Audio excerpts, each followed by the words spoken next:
Hey guys, welcome back to another week of Autastic, your comedian's guide to autism. These are your two favorite comedians that talk about autism. I'm guessing, I would imagine. My name is Kirk I would Smith, hope and so. my Gosh, I would hope so. co-host and friend. It's a small group of comics with autism podcasts. So that where they talk about it. Just comedians who happen to have autism. It's a bigger group. But Graham, how was your week? Pretty good. Can't complain. Things are okay. Girlfriend's moving in, and so that's a lot. Peter will be excited because every time he calls me now, he asks if my babe Julia is around, and she never is. And now she will be around, and so that is going to be very exciting for Peter. He's excited for her to move in so he can have regular chats with her. I'm just thinking of this now. I'm going to have to sort of create some sort of a buffer so she doesn't have to deal with that all day. Because my ex-girlfriend, when we lived together, we didn't FaceTime every day because there wasn't a pandemic. Right. So that was me leaning on my keyboard. Sorry about that. Yeah, I was like, what is that? Anyway, Kirk was never mind. Kirk I rescheduled, so it's not your fault. But it's funny. Kirk came in late, and then he was sweaty, and he took his shirt off at one point. We're keep FaceTiming. Graham awake and interested. Yeah, he's on a ship. I'm in New York, so we're FaceTiming. Surprise. So he comes in. He's just soaking wet. First, I see him like washing his hands. Then it goes blank. His shirt's off. He's leaning on his keyboard. Listen, there's one advantage to working the ships. There are basketball courts on here, and this week I'm on Carnival, and there are a lot of young kids. This new generation of kids, there's young kids out there that can dunk in flip-flops, and I can barely touch the rim at this point. I'm a little fatter than I should be, and I'm You're older. 500 years old. That's why you can't dunk, not because you're a little fat. But this kid, it was we were playing, and they're playing. I'm playing. Just to be clear, I'm playing an actual. I bring with my shoes. I bring my own basketball on here because I don't like the quality of what they had. I'm like, screw that. So mid cruise, we stopped at a Target. I bought a brand new basketball. I loaned it to some kids. Hopefully, I'll get it back. But and this kid in flip flops could still dunk it. I was like, geez, Louise, in Crocs actually. Oh boy. Wow, there's not a lot of liftoff there. No. Well, maybe did he have the little back part over his ankle for speed and agility? Yeah. Well, there you go. He had his sport Crocs on, basketball Crocs, because when you put that on, it turns it into an athletic shoe. I'm but I'm on Carnival this week, and it's diapers to diapers out here. You got them little babies to teenagers to old people to everybody. So it's there's usually pretty good basketball. So it's pretty fun. Okay. Speaking of, do you ever see any people, any autistic people? Do you think? Do you ever see them on the ships? Yes, you're one step ahead of me as always. I was saying, speaking of young men, there was 2 young men last night who came up to me. People after the with show. autism, excuse me. People with autism, yep. And they said, "Hey, I have autism. I loved your jokes." And one of the guys said, "I said thank you so much. I'm so glad you liked them." And then another guy who was a little bit more a little higher functioning was like looking at the floor, but he said, "Thank you so much for talking about autism. It's important to discuss it. Thank you. Bye-bye," and left. And it was like really sweet. It was really sweet. That's great. Hey. And go ahead. We tied in the cruise story to autism. And I've got one more cruise story. Oh, yeah. Okay. Here we go. Buckle up, folks. So sometimes at the end of the show, I'll say, "Hey, I take cash and Venmo, but hey, if you know somebody with a severely autistic kid and you'd like a copy and you're flat broke, just come up to me after the show, look me in the face, and steal it. To get a laugh. Ha ha ha. That's fun. So Yeah. I got a message. Yeah, funny. I got a message on Instagram. Hey, I have 2 kids with Fragile X, which is, he in his words, he said it's a leading reason for autism, which I'm not sure if that's, I'm not sure. But I was like, okay. And then he goes, Fragile so my eggs. Fragile X. Fragile X is a kind of, it's a condition that it is. I'm not sure if it's the main reason, like he said, but it is it's a similar, very, very similar. Huh. It's not what my son has, but you can have Fragile X. We've talked about it on this podcast, and it causes Who knows? autism. Anyway, and he goes, well, my daughter heard that, took that as a direction, and stole a book, and I was too embarrassed to bring it back, so I'm just going to buy one on Amazon. That's what he said. And he sent me a screenshot of him buying it on Amazon. So now he has 2 That's copies. But it's awesome. People are great. It was really cute. It was really cute. Yeah. So, yeah, that's the thing about humor, right? There's like, I say steal the book. And so, like, in defense of that little girl, I did say steal it, but, it was a joke. But, yeah, she didn't You get said it, so look she me in the stole it. eye. You I did say I look did say me in that, the eye. too. Look me in the eye and steal. Yeah. Yeah. Which is the hardest part for someone with autism. Some of them. So So, yeah. but, we've had Not for Peter. a fun week out here. Yeah, that sounds good. It sounds like you're making connections, spreading the good word. Yeah, Well, it's very important for good. people to know, we're all different, all God's children, but all very different. Yeah. So I Yeah. I've been on the road myself, and it's been rough because I've been in different time zones, and Peter, can't. I tell him to call after 10 p.m. and then I'll be in LA, and he's calling at 7, and I don't pick up, and then I tell him I'll talk to him later on that day, and he'll be angry at me for not picking up, and I tell him that it's a different time zone, and of course he doesn't understand that, so he just thinks I'm being rude. But that's okay. But things are. We talked today. He solved his own problem. I'm very proud of him. There was actually a hurricane in Ottawa, or it might have been a tornado. Who I don't know. The land one is a tornado, it's gotta be right? a tornado. Yeah, gotta be a hurricane is tornado, the yeah. sea. It sounded wrong when I said it. Well, coming off the Ottawa River, there was a hurricane coming up the.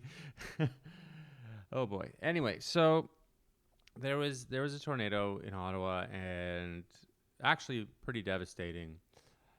And we don't normally get those. We never used to, but climate change, and the power was out in a lot of Ottawa, and Peter lost his internet, and I got a old-fashioned phone call from him, and I was confused, and his internet was out, and then I said, well, try plugging and unplugging your modem, and he said, I tried that, and that didn't work, so I called Rogers, the internet company, and they explained to me that it was out because of the hurricane, and it'll be wow. back on tomorrow. So he knows the number. He called. He solved his own problem. He wasn't panicking. That's He really still great, actually. It's really great. It makes me feel a lot better about. This is something that like 10 years ago, we would need to go over to his house and walk him through step by step, and yeah, you're getting a call. My phone's ringing. Yeah. You can answer it. Sorry, I'm gonna Let's see. Put Hold on. it up to the thing. I want to see what these people say to you. Hello. Hi. Hi. Good. How you doing?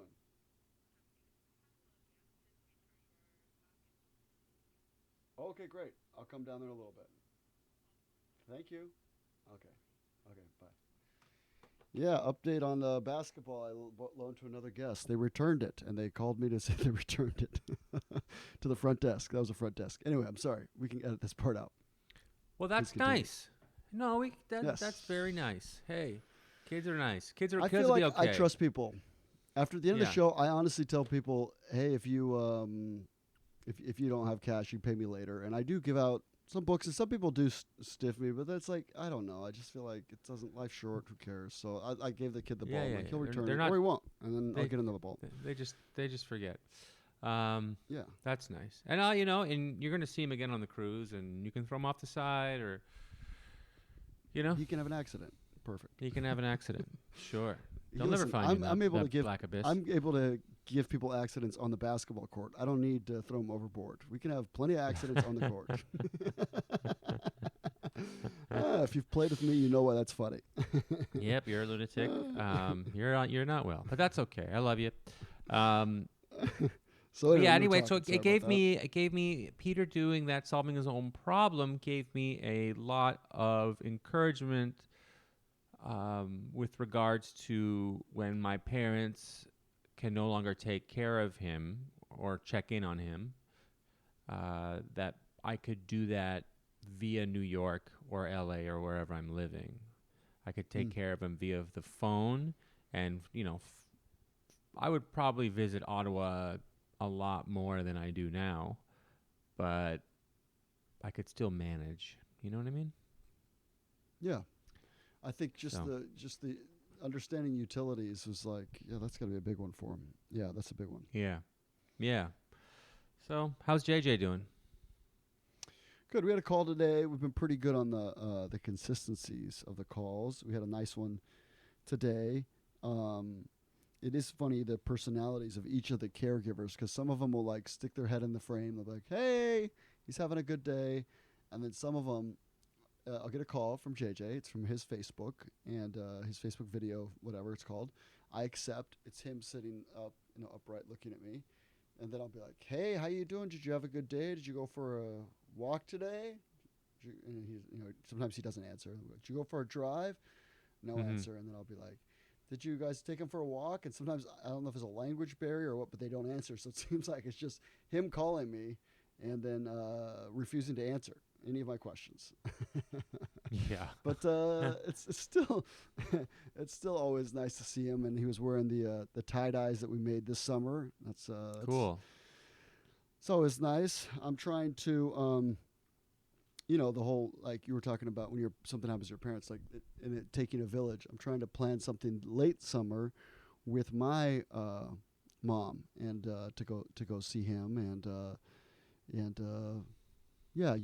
I have Alex. His sister came out to New York 2 weeks ago and visited me, and then next week I'm going to drive my car out to her, I think, so she can use it for a little bit, so I'll get to see her again. And we talked about her going to see him. That's one of the things, I'm trying to set up a long-term. I feel like you guys are very good in that you set up a long-term net for Peter of friends and people he can email to, you dear 74 people or whatever. Yeah, are you part of that? You're part of that, aren't you? No, I'm not. Which keep that on the DL. I'm fine with that. Yeah. Yeah, I know. No, I'm happy to get the phone calls when I talk to him and introduce myself to him every time, and he forgets who I am. But I'm just joking. He doesn't forget. But no, I'm just teasing. No, I'm trying to, and we've talked about this before many times on the podcast. But as a sibling, it's tough, especially when you're younger. Just that right level of living your own life, but also caring about your disabled sibling. So yeah, it's a nice balance. It's tough balance. It is definitely a tough balance. Is Alex going to go out and see him? We're still negotiating that. We're still trying to, or not negotiating, but still trying to find dates and accommodate that. I've suggested it's a far trip for her, and she's young. Funds are limited all around. Stuff. Yeah. Sorry, New York City. Oh boy, that was loud. But yeah, that's a constant thing. But overall, I think he's good. The car's been good. Nothing too. I did a lot of research on. He's got a lot of gut intestinal issues, which is very common with people with autism. And I did a lot of research on that. We found the right. It's a non-habit forming. Like oil, and I'm drawing a blank on it. It's 17 consonants, a tough name, and it's not fish oil. It's something complicated, and but yeah, I felt good about that. We're always trying to find the right medication for him, and that's one of the things that that we just I think we finally figured out was the diagnosis is a tough Recently? thing too. Recently, we've made different changes to different things. So this last time that I was there, we'd switched it again. So when was that? That was last month, 2 months ago. And no, last month. And so recently. Wow. That kind of leads us into our news, talking about diagnosis and trying to find solutions. Yes, Gramo this found this is one this week. This is from our old pals at SpectrumNews.org. And it is by Peter Hess, Standard Quality of Life Screener, validated for autistic adults. A tool designed to measure quality of life in the general population is valid for use in adults with autism, according to a new study. Reliable measures of quality of life are important as autism research increasingly examines well-being as an outcome, says co-investigator Zachary Williams, a medical and doctoral student at Vanderbilt University in Nashville, Tennessee. Favorite university team of very funny comedian Nate Bargatze, who has several comedy specials on Netflix. You should check him out. Tennessee Kid is a really good one too. Who very funnily acknowledges that he never went to that college, which always makes me laugh. Yeah, he never went, but he wears Vanderbilt clothing all the time. And Never every time taken he's one on class there. Hilarious. No. He flunked out of community college. The most successful person I know by far. Guy riding private jets and doesn't go to school at all. Your friend Kirko is on the Walmart of the Seas out here. I have a master's. Yeah. Ooh, nobody cares. Yeah. All right, I'm not crying. I'm laughing. Continue. It's all right. I graduated with straight A's, and I have a degree, and he pays for my food. So, the tool called the Patient Reported Outcomes Measurement Information System, PROMIS. That's pretty good, eh? Global-10 is a 10-item survey that asks a person to rate on a 5-point scale their physical and mental health, their satisfaction with their social activities and relationships, and their quality of life. It debuted in the U.S. in 2009, but was only validated for use with non-autistic people. Being relatively short, the PROMIS Global 10 takes little time and energy to complete, Williams says, making it easy to add as part of a research study. So he and his team set out to make it work for autistic people. In the new study, Williams and his team invited 901 autistic adults to complete the PROMIS Global 10, as well as surveys about their medical and psychiatric histories, demographic information, and autism traits. Most participants were white, college-educated women who were diagnosed with autism as adults. None of the variables the research considered, including the participants' age, sex, race, co-occurring psychiatric conditions, autism traits, or physical symptoms, had a significant impact on the way participants rated items in the questionnaire. This result suggests that the PROMIS Global 10 does not suffer from so-called differential item functioning, a common shortcoming of clinical questionnaires in which certain questions may tap into unmeasured traits that differ among groups. For instance, on a depression questionnaire, which I assume, Kirk, you filled out many, women may be more likely than men to say they cry often, but because women tend to cry more than men regardless of depression, men need to be more depressed to endorse the same item, Williams says. Okay. The researchers used the survey responses to calculate an overall quality of life score for each participant and found that the items influencing autistic adults' quality of life carried different relative importance than those that affect non-autistic adults' lives. I'm really trying to read this without saying, but I'm a little tired today. You're doing great. Items, am I doing okay? I feel like I'm just struggling. But items asking respondents about their levels of physical pain and fatigue, for instance, tracked with autistic adults' overall mental health. The researchers did not see this pattern in the general population, and mental health had a relatively stronger link to overall quality of life than physical health did, another departure from trends seen in the general population. For those reasons, the existing scoring system did not work for autistic participants, so Williams' team developed a new scoring method. To do so, they assumed that autistic adults' quality of life scores are normally distributed, with half above average and half below average. They then used an algorithm to tweak how strongly the ratings on individual items on the questionnaire influenced a person's overall quality of life score.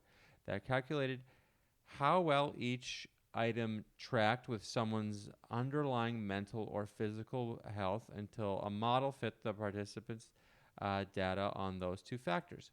The overall scores strongly correlate with participants' answers in the PROMIS Global 10 item in explicitly. I haven't said that out loud in a while. Asks a person to rate their own quality of life.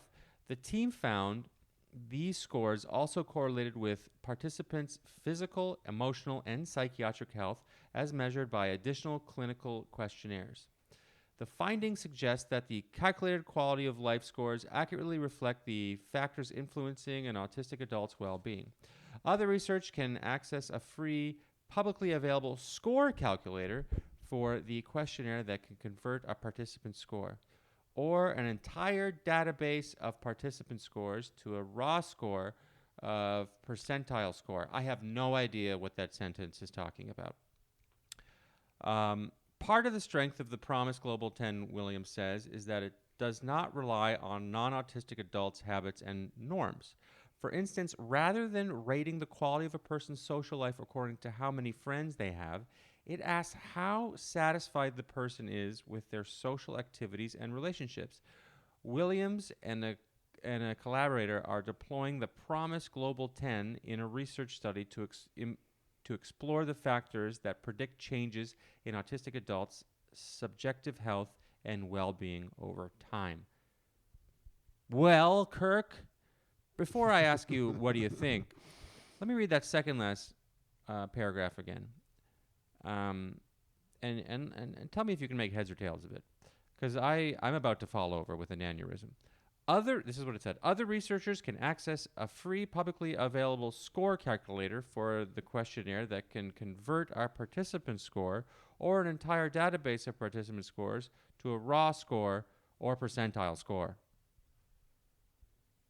Well, I think they're saying they're giving other researchers access to their raw data so they can confirm it independently and make their own judgments. Scores. So if you want the raw details Scores. of the scores, get the score from the score calculator on the score. My prediction. Well, how would you grade this article in terms of new information? What would the score be? Or reading? I would score this. Oh, reading? I think you would score the reading as I'm going to give myself a B minus, passable. I was gonna go B plus. Okay. B plus. I feel okay about that. Yeah, I think it's so some weeks the articles are jump off the page a little more than others, but it's always important information that helps us. You can rate someone's quality of life. You can have your answer of whether or not they're happy or not, I feel. And I think that is pretty useful. Yeah, I mean, my only problem compared to someone who does not have autism, right? Right. The you only can problem say, is well, like, my the daughter way is you having a good life, as good a life as, my friend's daughter. I do feel like, lawyer.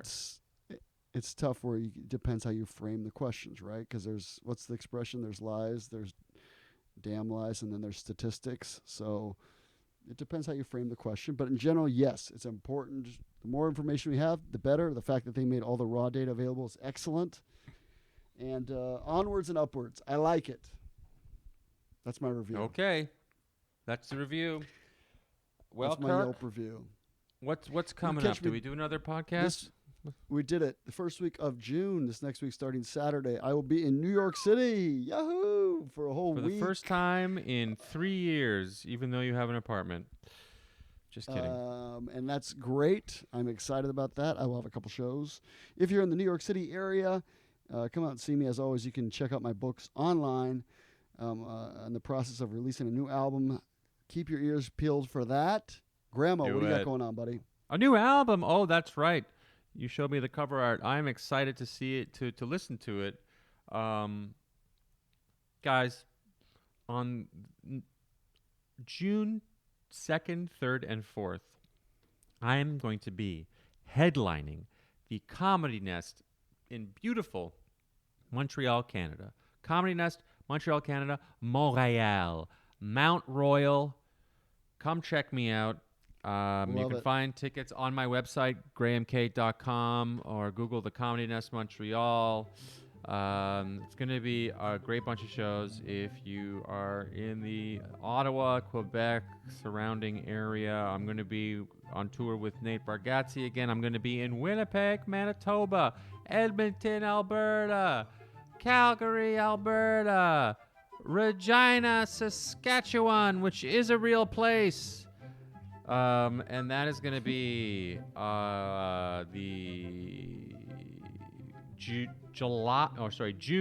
15th, 16th, 17th, 18th, and